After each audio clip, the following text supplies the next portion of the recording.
এক নম্বর dowry, you have to pay the dowry. মহারণা দিতে হবে। কে দিতে হবে?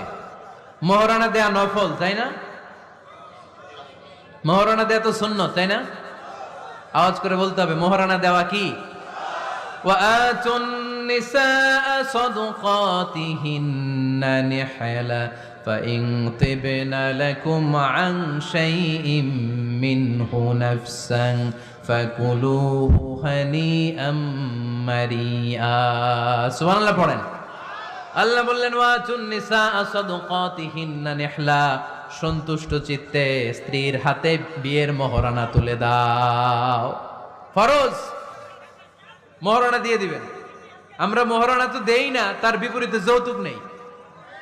কি নেই? দেখেন কিভাবে ইসলামটাকে আমরা ধ্বংস করলাম, কিভাবে শরিয়ার রুলগুলোকে আমরা ভায়োলেট করলাম। আল্লাহ দিল মহরানা,